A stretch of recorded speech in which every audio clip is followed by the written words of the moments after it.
Nah kalau sedang ada ujian lawannya, tadi saya sudah bilang di poin pertama, pasti akan berpasangan. Ada nikmat, ada ujian. Nah kalau ujian, solusi terbaiknya adalah sabar. Nggak ada yang lain. Kalau Bapak Ibu cari cara yang lain tidak akan ketemu. Karena memang yang mengajarkan kepada kita solusi ini dan yang menciptakan permasalahan itu adalah Allah Subhanahu wa taala.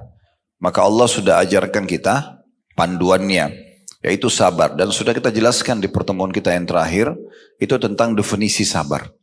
Seperti apa sebenarnya sabar itu? Supaya kita faham. Dan ini solusi terbaik. Jadi kalau ibu misalnya dan bapak sekalian bangun tidur pagi hari, tiba-tiba kita sudah flu, demam, berarti ujian sedang ada. Solusi terbaik langsung fahami. 5 huruf itu sabar. Ya, bagaimana sabar?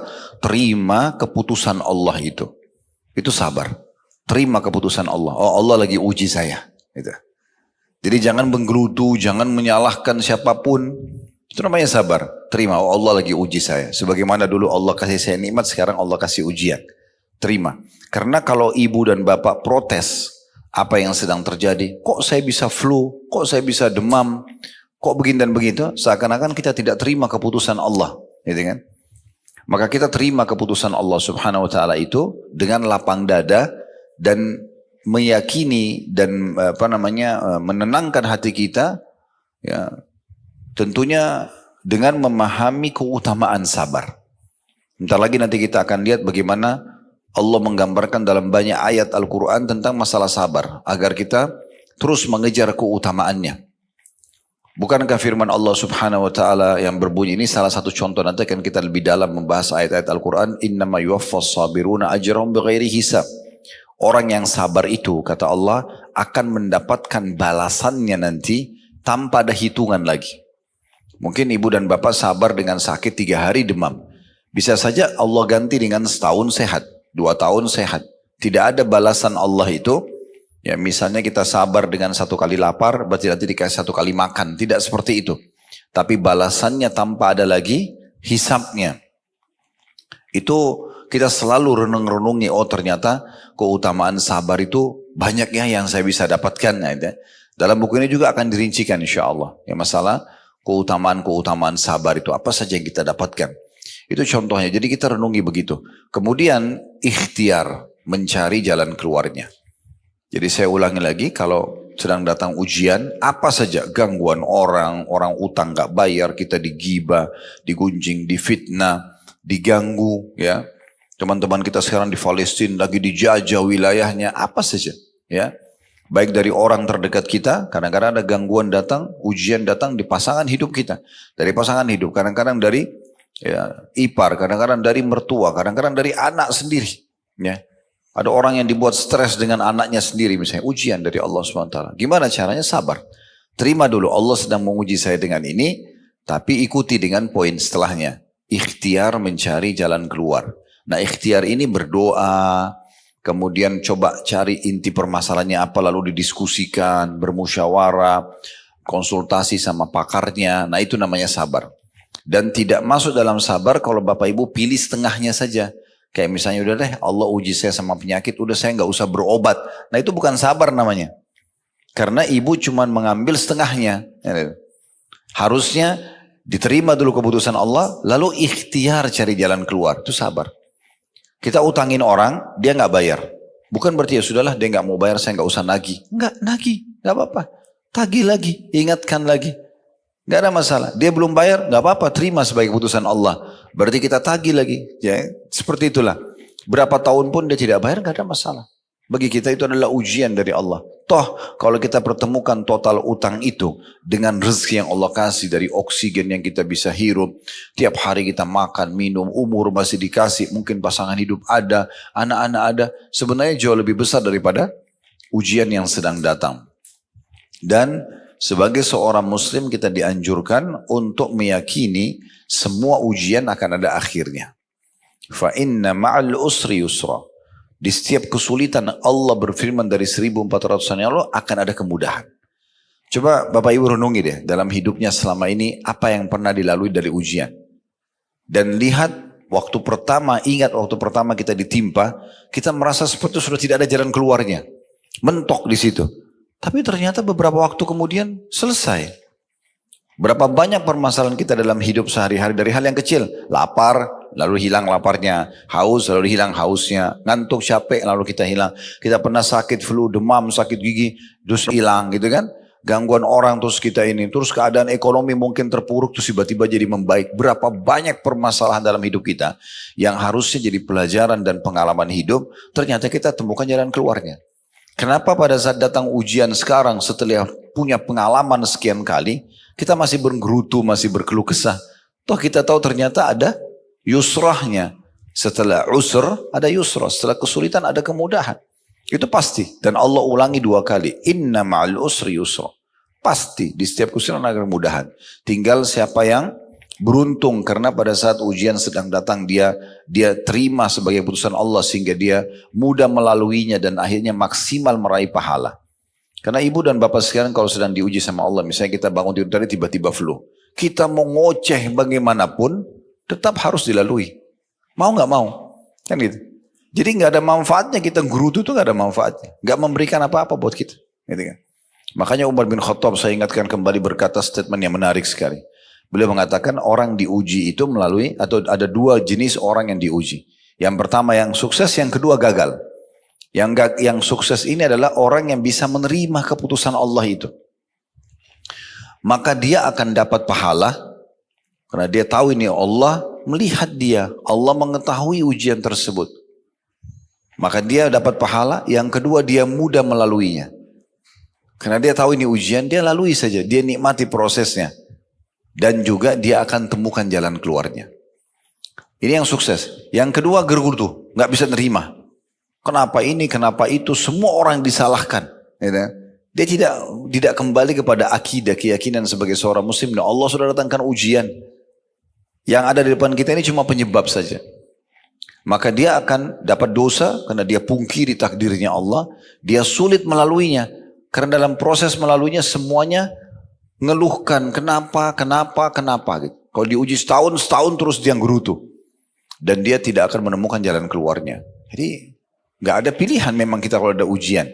Ini solusi yang terbaik. Nah ini yang sedang kita bahas tentunya. Dan kita sudah titik beratkan pada pertemuan kita yang lalu tentang definisi sabar dari halaman 7 sampai halaman 12 ya. Itu yang saya reviewkan kembali supaya kita ingat ya. Sekarang kita masuk di halaman 13 tentang sabar dalam Al-Quran Al-Karim. Al-Quran adalah kitabullah, kitabnya Allah yang turun sebagai petunjuk bagi manusia. Hudan linnas. Ya. Dan juga bayinatin minal huda, penjelasan terhadap semua yang dibutuhkan untuk mendapatkan petunjuk atau menjadi petunjuk dalam kehidupan. Maka dijelaskan sabar dalam Al-Quran Karim. Berapa banyak ayat-ayat Al-Quran yang menyinggung masalah sabar agar kita jadikan sebagai perangkat hidup kita. Ya. Saya bacakan, penulis mengatakan Allah subhanahu wa ta'ala telah memerintahkan nabinya Muhammad sallallahu alaihi wasallam untuk bersabar dalam banyak ayat di dalam kitab sucinya yang mulia, ya, kitab suci yang mulia. Jadi dimulai perkataan yang menarik sini ya. Bukan penulis bilang Allah memerintahkan dalam Al-Quran orang-orang beriman bersabar. Tidak, langsung Allah memerintahkan nabinya Muhammad sallallahu alaihi wasallam untuk bersabar. Kalau Nabi Muhammad aja disuruh bersabar, apalagi kita umatnya. Kita akan ikut dengan beliau gitu ya. Syekh Islam Ibn Taimiyah rahimahullah berkata, ini salah satu ulama bernama Ibn Taimiyah berkata, Allah subhanahu wa ta'ala menyebutkan kata tanda kutip sabar dalam kitab sucinya lebih daripada 90 tempat. 90 kali dalam Al-Quran diulangi perintah sabar ini. Dan bersabar itu hukumnya wajib berdasarkan ijma' umat ini. Jadi kalau ibu dan bapak sedang diuji, sabar itu bukan opsional, tapi kewajiban. Ijma, kesepakatan para ulama tentang masalah ini. Karena kalau tadi saya jelaskan, kalau ibu dan bapak juga tidak sabar, nggak akan dapat solusinya. Nggak ada solusi lain. Gitu kan? Dan sudah kita jelaskan tadi bagaimana definisi sabar itu. Selanjutnya dikatakan sabar memiliki sejumlah bentuk dalam kitab suci Allah subhanahu wa ta'ala. Ini disebutkan oleh Imam Al-Hafidh Ibn Qayyim rahimahullah. Ibnu Qayyim juga nama seorang ulama dan ini muridnya Ibnu Taimiyah tadi. Dalam kedua kitab beliau, Udda Sabirin dan Madarijis Salikin. Dan di sini kata penulis saya ingin menyebutkan sebagian darinya sebagai contoh. Yang pertama, bahwasanya Allah Subhanahu wa taala menggantungkan kepemimpinan di dalam agama Islam dengan sabar dan yakin. Mau jadi pemimpin memang harus sabar. Banyak ujiannya. Ya. Setiap sesuatu atau fasilitas yang kita inginkan akan ada ujiannya. Ya. Sehingga tidak semudah itu yang kita bayangkan bisa kita dapatkan lalu kita melaluinya tanpa ada ujian sama sekali. Ya. Dan harus diikuti dengan keyakinan di dalam hati kepada Allah Subhanahu wa taala. Sebagaimana Allah sebutkan dalam surah Sajadah ayat 24. Itu disebutkan di poin pertama di halaman 14 ya. Yang berbunyi Allah Subhanahu wa taala berfirman wa ja'alna minhum a'immatan yahduna bi amrina lamma sabaru wa kanu bi ayatina yuqinun. Dan kami jadikan di antara mereka itu pemimpin-pemimpin yang memberi petunjuk dengan perintah kami selama mereka bersabar dan mereka meyakini ayat-ayat kami. Jadi ada dua hal yang digabungkan di sini. Kalau mau jadi pemimpin, kata kunci kesuksesannya adalah tadi bersabar dan juga penuh keyakinan bahwasanya Allah Subhanahu wa taala tidak datangkan ujian tersebut kecuali dengan hikmahnya. Kalau ibu masih ingat pernah saya sampaikan Bapak Ibu sekalian, ada diriwayatkan beberapa sahabat Nabi dan itu bahkan dinukil dari seorang sahabat Nabi pada saat mereka lagi disiksa di Mekah. Ini lagi digebukin.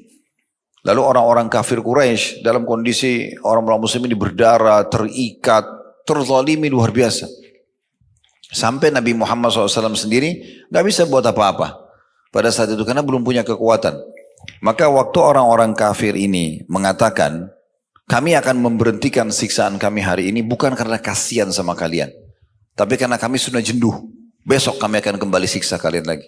Apa jawaban orang-orang muslim dalam kondisi tergeletak, diikat? Itu luar biasa iman mereka pada saat itu. Mereka mengatakan, sesungguhnya Allah lah yang mendatangkan kalian kepada kami untuk melakukan ini sebagai ujian buat kami. Maka kami akan bersabar. Mereka sabar, mereka nikmati prosesnya.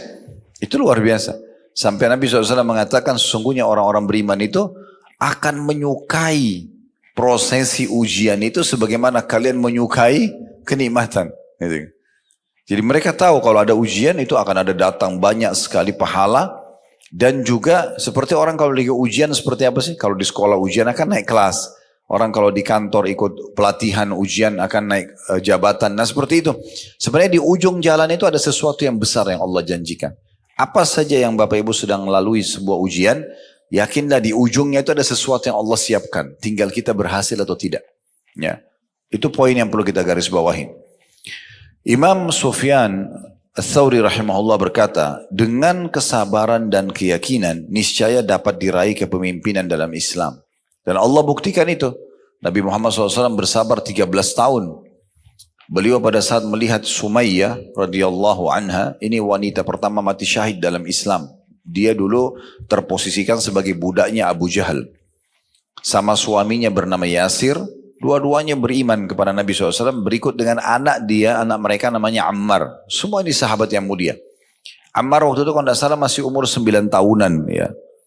Maka Sumayyah ini dalam kondisi hamil, Abu Jahal pegang tombak kecil, dan dia berkata, hai Sumayyah, tinggalkan agamanya Muhammad, atau kalau tidak saya akan tusuk perutmu dengan ini.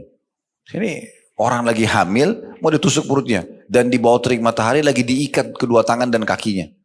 Maka Sumayyah mengatakan, saya tidak akan meninggalkan agama Allah, tetap aja. Lalu Abu Jahal menusuknya, mati syahid gitu. Kemudian Yasir berusaha mau bela istrinya nggak bisa, dibunuh juga oleh Abu Jahal. Waktu Nabi SAW lewat karena belum punya kekuatan. Maka apa jawaban beliau? Sabran ala Yasir fa inna mau'idakumul jannah. Sabarlah keluarganya Yasir, karena janji kalian, jawaban kalian ini adalah surga. Dan orang-orang yang merasakan siksa, gangguan, kita kasih contoh siksaan begini supaya nanti yang lain-lain ini hanya sekedar gosipan dari orang, hanya sekedar utang belum dibayar, itu kecil. Lihat teman-teman kita di Palestina, tuh rumahnya hancur, ya. Bagaimana keluarga mereka mati depan mata mereka. Berita terbaru kemarin ada satu bapak, istrinya sudah meninggal, empat anak perempuannya masih kecil-kecil semua, masih beda-beda setahun, ya. Dari 14 tahun sampai 10 tahun, semuanya meninggal depan mata dia. Dia dibungkus kain kafan, mati semuanya gitu kan. Tapi mereka subhanallah lalui dengan terima gitu. Mereka tetap mau pertahankan wilayah mereka, mereka merasa mereka punya hak, mereka laluin. Ada satu bapak, jawabannya luar biasa gitu. Di belakang bangunan rumahnya yang sudah runtuh, di situ toko dia, di situ rumah dia dulu, keluarganya sudah meninggal semua, tinggal dia sendiri. Ditanya oleh seseorang diwawancarai, kenapa, bagaimana caranya anda lalui ini? Dia bilang ini takdirnya Allah. Allah sedang mendatangkan ujian ini kepada kita. Gitu. Lalu bagaimana dengan keluarga yang sudah meninggal? Mereka sudah mendahului saya ke surga. Saya juga akan menyusul. Bagaimana dengan harta kalian? Harta anda yang sudah hancur semua ini. Rumah hancur, toko-toko hancur. Dan di Gaza sudah nggak bisa mau hidup apa. Gaza itu sekarang sudah divonis kota nggak layak huni udah. Nggak ada apa-apa, hancur semuanya. Gitu kan. Tapi dia mengatakan, bukankah Allah sudah menjanjikan rezeki buat hambanya? Tidak mungkin orang meninggal sampai semua rezekinya diberikan. Maka saya tahu rezeki saya akan datang. Tidak mungkin luput, gitu kan? Dan saya akan terus melalui kehidupan ini sampai ajal datang. Jadi orang yang sudah faham itu beda. Orang yang sudah faham, dia beda, dia bisa melaluinya. Karena sekali lagi kalau ujian sedang datang, kita nggak punya opsi lain. Karena kalau kita bangun sakit, atau kita lagi di jalan tiba-tiba ban mobilnya pecah, atau apalah ya, gangguan tiba-tiba datang, itu kita tidak punya opsi lain. Kecuali tadi kita menerima sebagai keputusan Allah, kemudian kita ikhtiar. Kita cari jalan keluar. Ingat, menagih utang, melaporkan ke pihak keamanan, itu masuk dalam sabar ya. Sebagai bentuk ikhtiar kita. Nah, seperti itulah. Kemudian yang kedua, Allah subhanahu wa ta'ala menjelaskan bahwasanya sabar bersama takwa termasuk diantara sebab-sebab kemenangan dan keteguhan. Kalau tadi di poin pertama, sabar dengan keyakinan. Yakin Allah tidak datangkan ujian ini kecuali dia tahu. Ujian ini memang bisa saya lalui gitu kan. Maka seperti juga tanda kutip ya, panggilan dari Allah untuk ayo lebih dekat diri kepada saya akan kasih kamu jalan keluar gitu ya. Karena kita kalau lagi diuji Bapak Ibu sekalian, kita lebih mudah menangis, lebih mudah untuk mau khusyuk dalam sholat gitu kan. Oh lebih luar biasa dalam doanya. Mungkin kalau kita lagi sehat-sehat saja tidak bisa kita berdoa seperti itu. Sedahsyat kita kalau sedang ada ujian gitu ya. Jadi Allah sedang tarik kita untuk dekatkan diri kepada dia. Tinggal minta, karena yang ciptakan kita Allah, yang ciptakan ujian itu Allah dan bisa memberikan jalan keluar hanya Allah, maka Allah akan kasih. Selesai, sesederhana itu sebenarnya ya. Dan di poin kedua ini adalah digabungkan antara sabar dan ketakwaan. Maksudnya, kalau justru datang ujian, selain kita jadikan sabar, terima sebagai keputusan Allah dan ikhtiar cari jalan keluar, itu supaya ibu dan bapak bisa segera mendapatkan jalan keluarnya, solusi terbaiknya bertakwa. Artinya justru di saat-saat genting itu lebih dekat kepada Allah, lebih patuh kepada Allah. Ya, bukan justru kita makin melanggar. Ya, harusnya kita lebih dekatkan diri kepada Allah Subhanahu Wa Taala. Sebagaimana Allah berfirman dalam surah Al-Imran ayat 120, wa in tasbiru wa tattaqu la yadurrukum kaiduhum syai'a.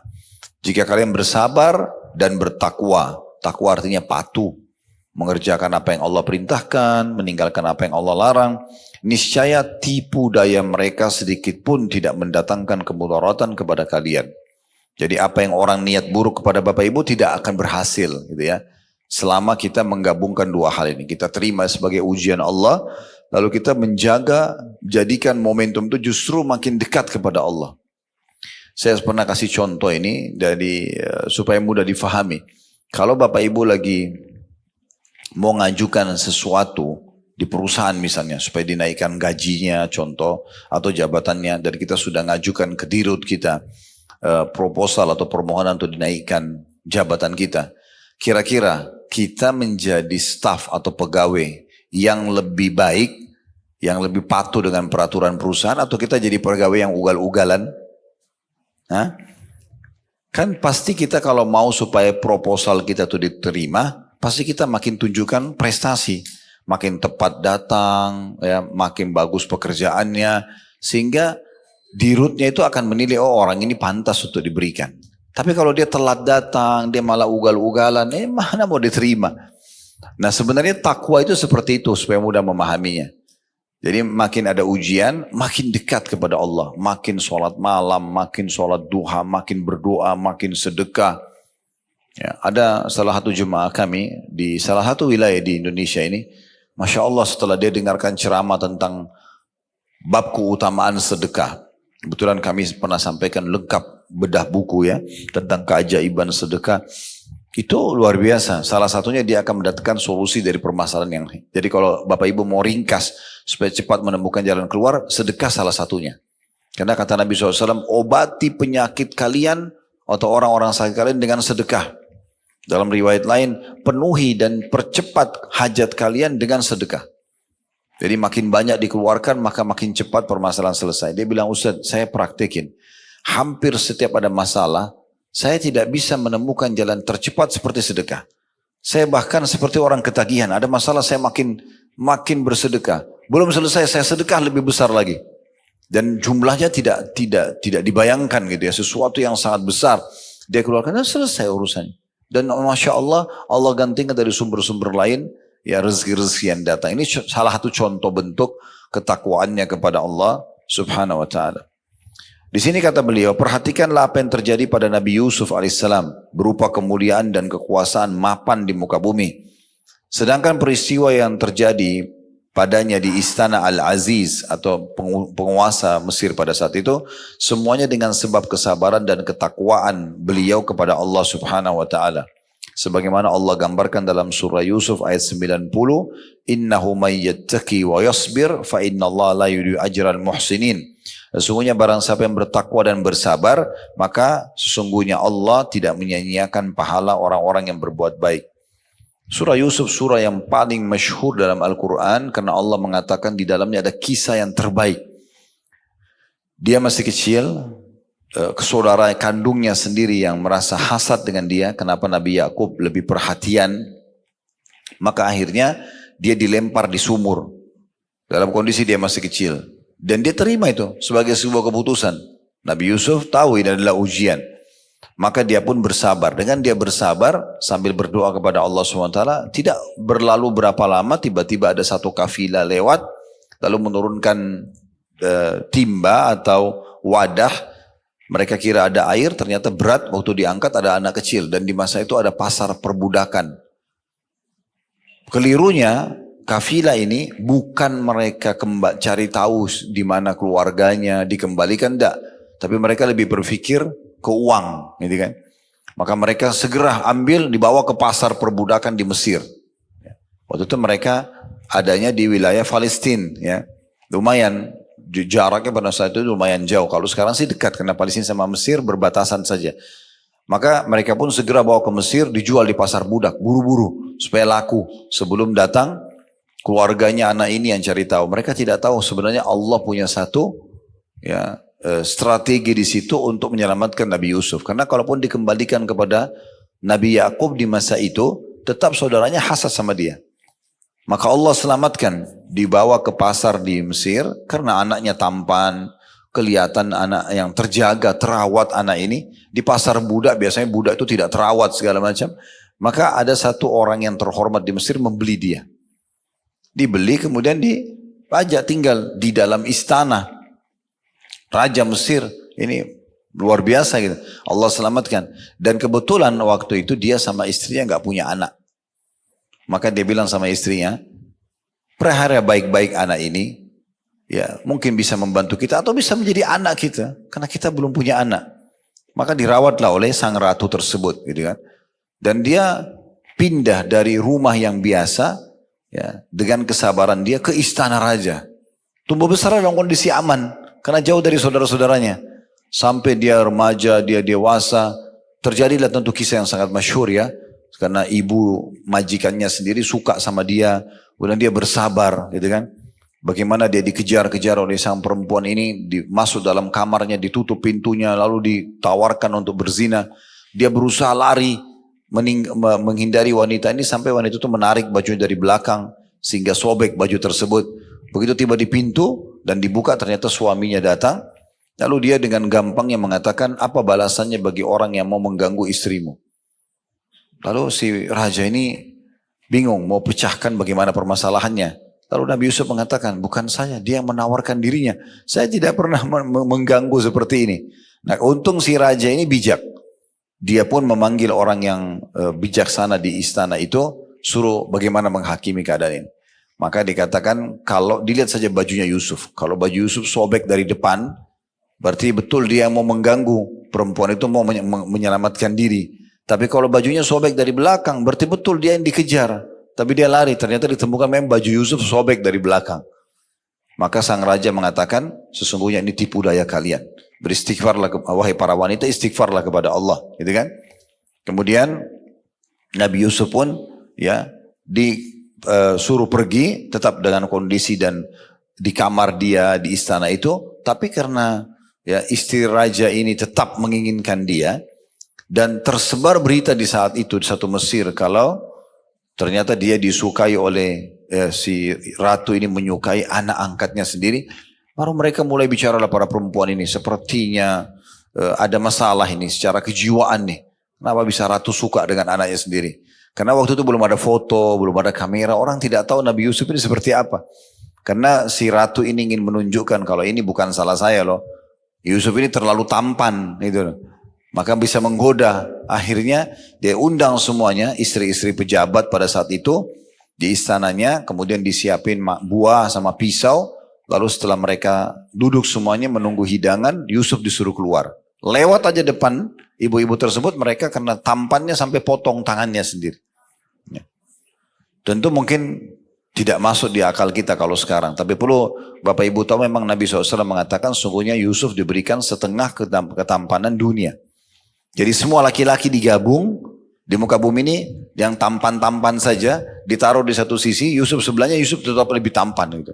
Ini luar biasa. Kita tidak bisa bayangkan, sampai para ibu-ibu itu mengatakan ini malaikat ini bukan manusia. Entah gimana sudah tampannya beliau. Dan Nabi Muhammad SAW sendiri mengatakan waktu bertemu dengan Yusuf di kejadian Isra dan Mi'raj, sungguh memang betul dia diberikan setengah ketampanan dunia. Ya. Kemudian mereka mengatakan, oh ini malaikat bukan manusia. Ratu itu menimpal, itu tujuan dia. Inilah yang membuat saya tergoda. Kalian ngomong seenaknya aja, belum lihat orangnya gitu. Terus kemudian dia bilang lagi di saat itu di depan orang-orang, kalau dia tidak mau kerjakan apa yang saya perintahkan, maksudnya berzina, saya akan penjara dia. Yusuf mengatakan, penjara lebih saya sukai. Maka di penjara akhirnya Nabi Yusuf AS. Intinya gitu, di penjara, sekian tahun di penjara, dengan hikmah Allah SWT dia sabar. Ujian lagi datang. Ujian yang pertama tadi dilempar oleh saudaranya di sumur, ya kemudian dia lalui.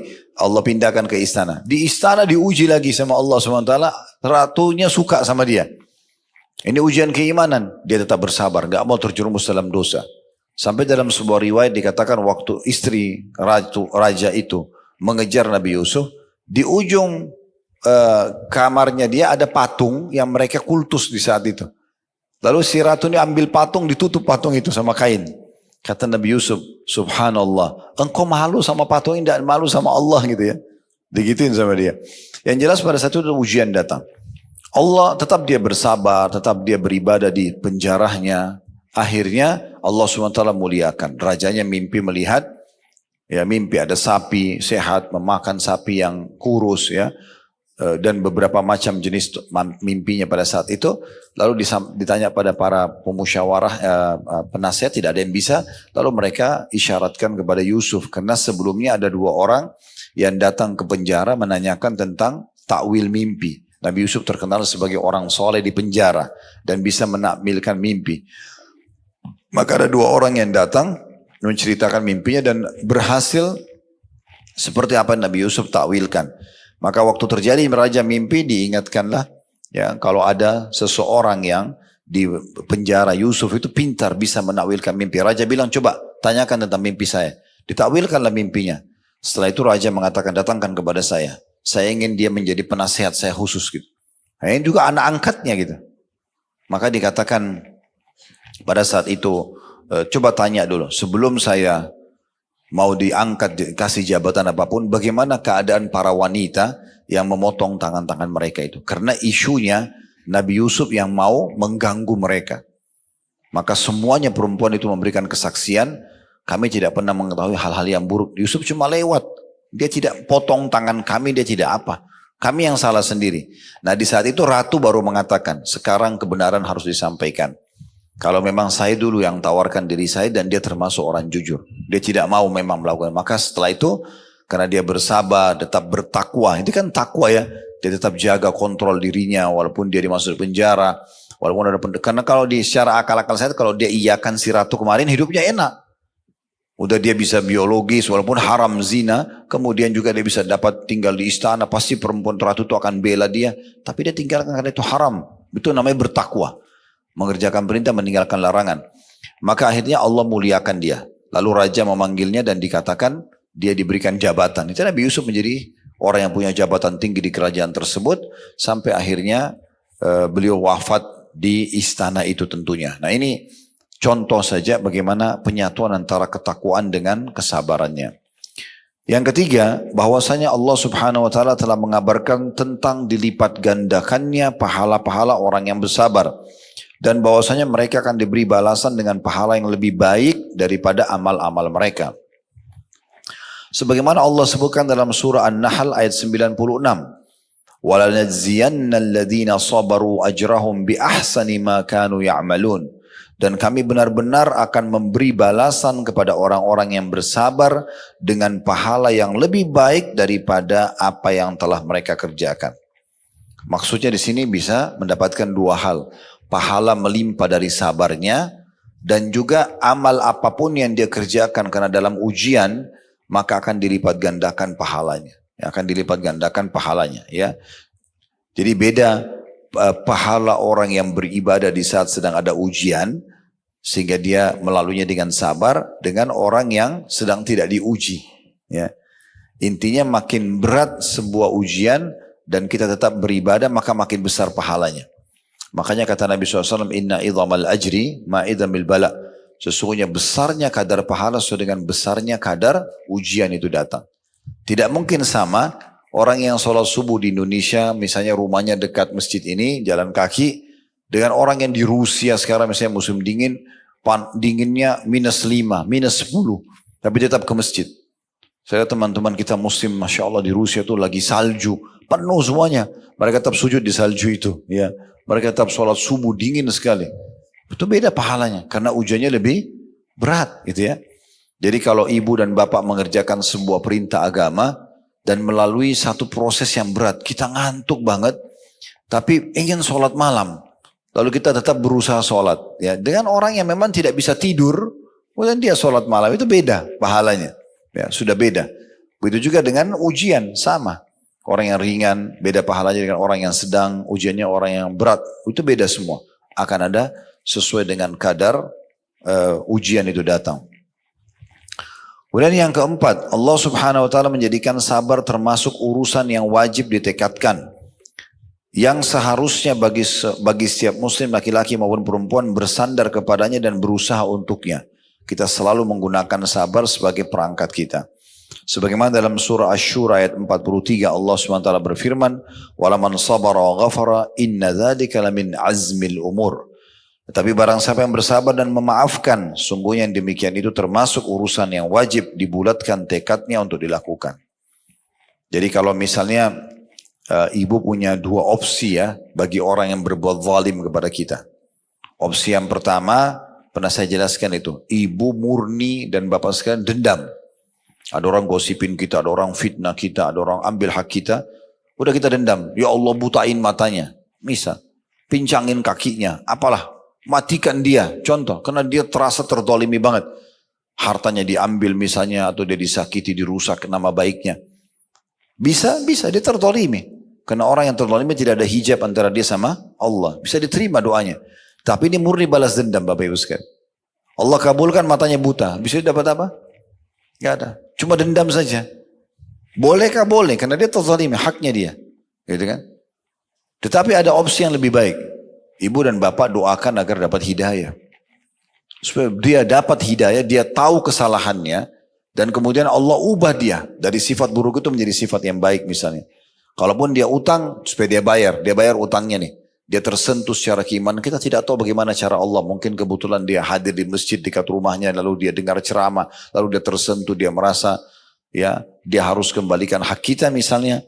Dan setelah itu dia dapat petunjuk, dia bisa menjadi orang yang soleh atau soleha, maka kita panen pahalanya. Itu juga lebih baik dibandingkan kita hanya sekedar dendam saja. Nah seperti itu yang dimaksud di sini. Barang siapa yang bersabar dan memaafkan, maka sungguhnya itulah yang harus menjadi sebuah tekad yang dipertahankan atau dilakukan, kata Allah SWT. Yang kelima, Allah SWT menggantungkan keberuntungan pada sabar. Tidak ada orang sabar yang rugi, tidak ada. Jadi jangan pikir, saya kalau sabar saya rugi. Enggak rugi. Justru untung. Ya, kalau orang sabar itu untung. Sekarang ada orang caci maki Bapak Ibu sekalian. Caci maki. Bapak Ibu enggak layani. Sebenarnya kita beruntung itu. Kita jadi enggak emosi. Kita jadi enggak dapat dosa. Malah dia dapat dosa, kita dapat pahala. Karena kita coba bersabar gitu kan. Itu berbeda. Karena selama kita tidak membalas seseorang yang menyerang kita, maka kita akan terus panen pahala. Baik dari dia, dari pahala-pahala dia akan diberikan kepada kita, atau memang Allah SWT akan berikan kita catatan pahala tambahan di buku amal kita. Allah SWT memastikan bahwasanya keberuntungan, kemenangan pasti didapatkan dengan kesabaran. Dalam surah Al-Imran ayat 200, Ya ayyuhalladzina amanu sabiru wasabiru warabitu wattaqullaha la'allakum tuflihun. Ini ayat terakhir dalam surah Al-Imran, karena Al-Imran surah nomor 3 itu 200 ayat. Nah ini ayat ke-200-nya. Wahai orang-orang yang beriman, bersabarlah kalian. Terus Allah bilang lagi apa? Dan kuatkan kesabaran kalian. Jangan cuma sabar sekali. Jangan cuma sabar sehari. Atau sabar di awal saja, pertengahan lalu kendor. Tidak, kuatkan sabar itu sampai selesai permasalahannya. Dan tetaplah bersiap siaga di perbatasan negeri kalian. Dan bertakwalah kepada Allah supaya kalian beruntung. Mana beruntung diberikan kemenangan, ya. Yang keenam, Allah SWT memuji hamba-hambanya karena bersabar.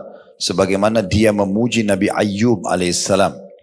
Artinya dipuji di sini Allah menjadikan atau memberikan balasan maksimal kepada dia. Solusi maksimal bagi dia gitu kan. Sebagaimana Allah ceritakan Nabi Ayyub. Kalau Bapak Ibu pernah dengar ada istilah kita di Indonesia itu sabar Ayyub ya. Karena Nabi Ayyub ini sangat penyabar. Jadi kalau mau sabar, sabarlah seperti Nabi Ayyub. Karena sabarnya luar biasa gitu ya. Allah menyebutkan dalam surah Shad ayat 44, Inna wajadnahu sabira ni'mal abd innahu awwab. Sesungguhnya kami dapati dia Ayyub seorang yang sabar, dia adalah sebaik-baik hamba, sesungguhnya dia amat taat kepada Tuhannya. Ini yang saya ketahui ya sebatas ilmu saya. Nabi Ayyub alaihissalam itu dia menikah, awal pernikahan dia 20 tahun pertama. 20 tahun pertama semuanya kenikmatan. Semuanya tidak pernah ada masalah. Bahkan Allah karuniai dia 12 orang anak dari istrinya ini laki-laki semua. Semuanya tampan-tampan, semuanya pintar-pintar ya, laki-laki semuanya. Nabi Ayyub sendiri tampan, tokoh masyarakat, seorang nabi, kaya raya, istrinya juga cantik, sempurna. Pokoknya kehidupan mereka ideal sekali. 20 tahun.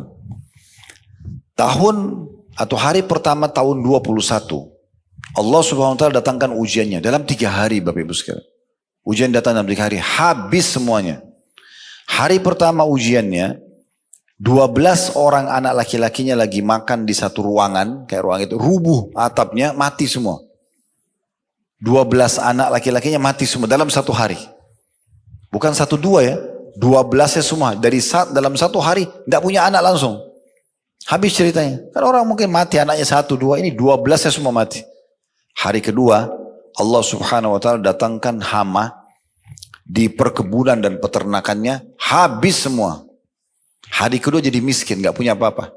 Karena masa itu kekayaannya di harta hewan ternak dan perkebunannya, habis semua.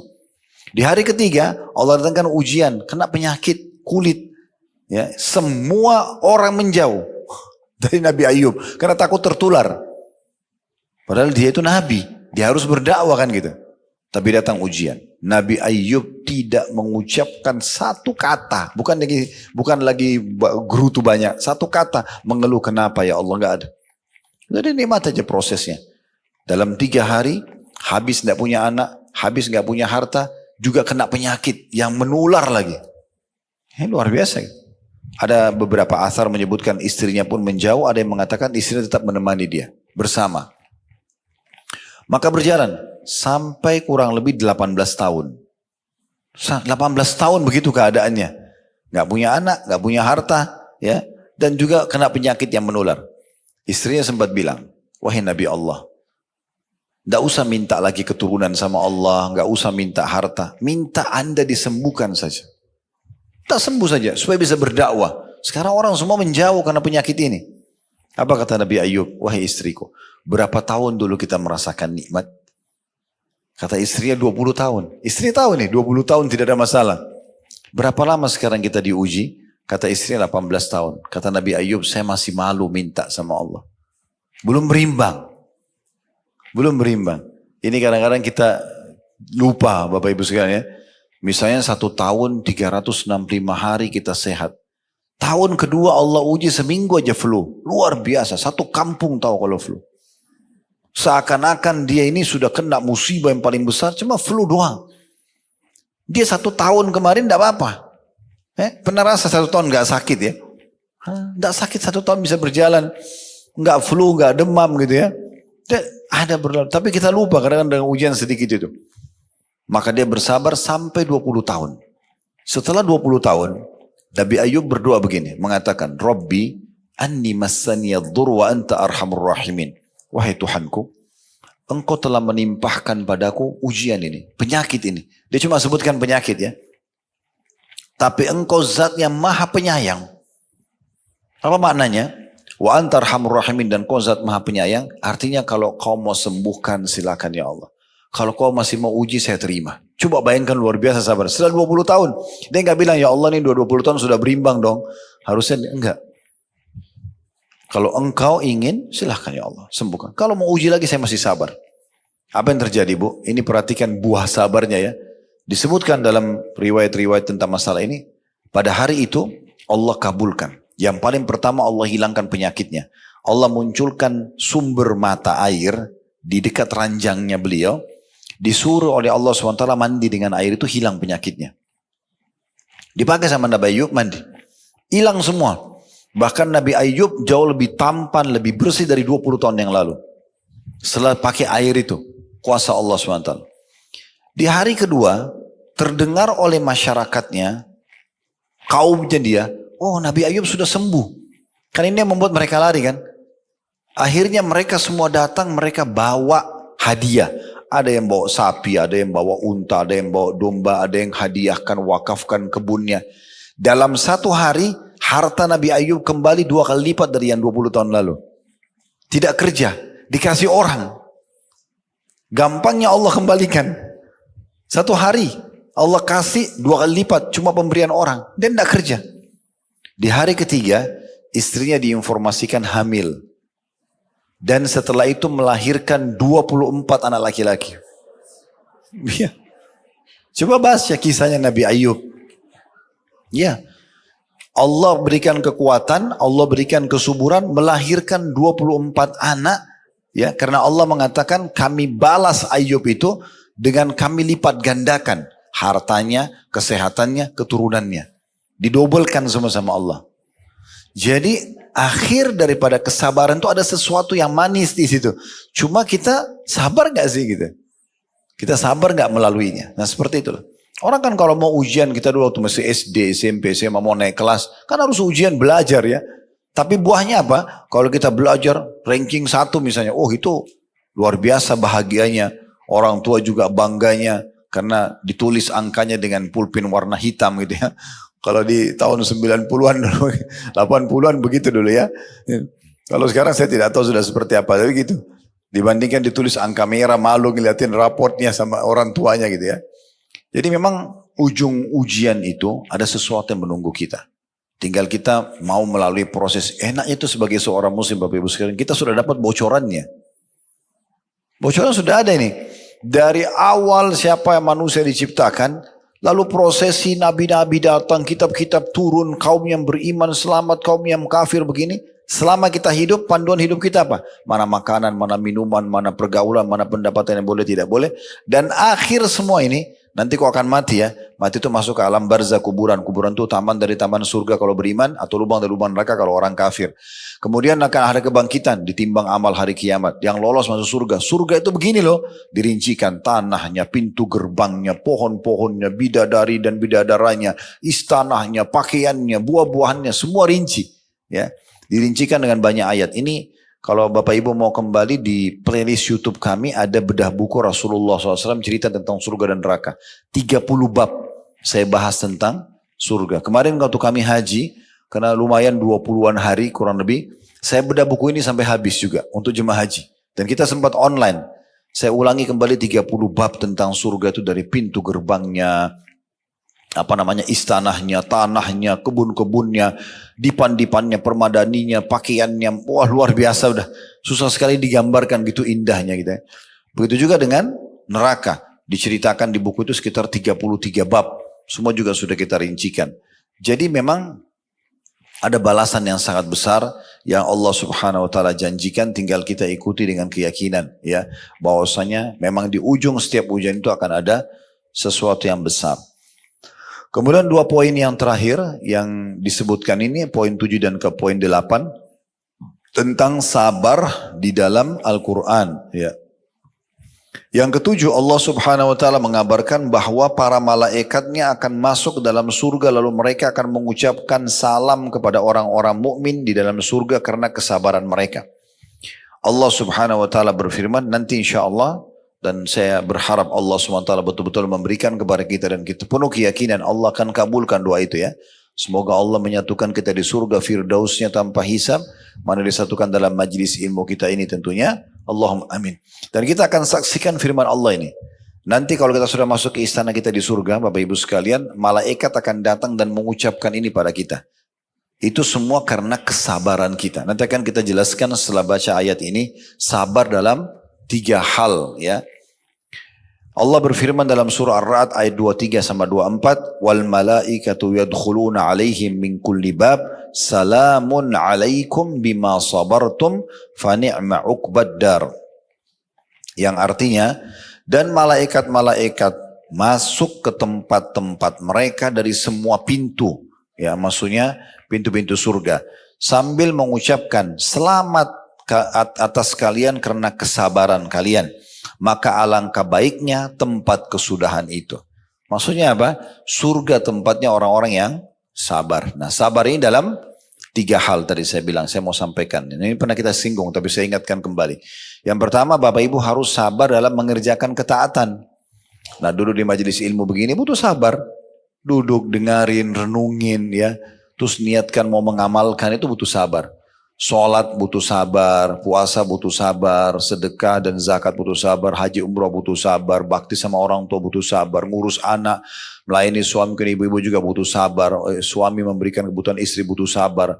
Sabar semua dalam lingkungan kita, sabar dengan cuaca, sabar dengan gangguan orang, sabar. Maka kita sabar yang pertama dalam mengerjakan ketaatan dulu. Untuk mengerjakan ibadah butuh kesabaran. Memang berat, tapi di beberapa keadaan, tapi kita sabar. Yang kedua, sabar dalam meninggalkan dosa. Nah, semua orang di antara kita punya peluang berzina, peluang berbohong, peluang menipu, peluang apalah dosa. Tapi di saat sedang ditawarin oleh syaitan, tolak, sabar. Jangan iyakan, itu butuh kesabaran. Dan yang ketiga baru sabar terhadap ujian harian kita. Sabar atas ujian harian, ya seperti sakit, gangguan orang, nah itu baru sabar. Nah biasanya yang kita sering dengar di tengah-tengah masyarakat kita, sabar yang ketiga aja nih. Sabar kalau lagi sakit, sabar kalau lagi diganggu orang gitu-gitu ya. Padahal sebenarnya sabar itu, ini sabar yang ketiga ini hanya akan bisa dilalui dengan mudah kalau kita sudah sabar poin 1 dan poin 2. Sabar di atas ketaatan kepada Allah, sabar meninggalkan dosa, baru kemudian sabar ujian harian itu akan mudah kita lalui. Yang terakhir yang ke-8 di sini diangkat dari Al-Quran, Allah menjadikan sabar sebagai penolong dan memerintahkan untuk mencari pertolongan dengannya dalam setiap kesulitan yang menimpa seorang hamba. Sebagaimana Allah berfirman dalam surah Al-Baqarah ayat 45, wasta'inu bis-sabri was-salah, dan mintalah pertolongan kepada Allah dengan sabar dan salat. Jadi setiap kali ada masalah apapun, maka dahulukan ya sholat dan sabar. Udah clear.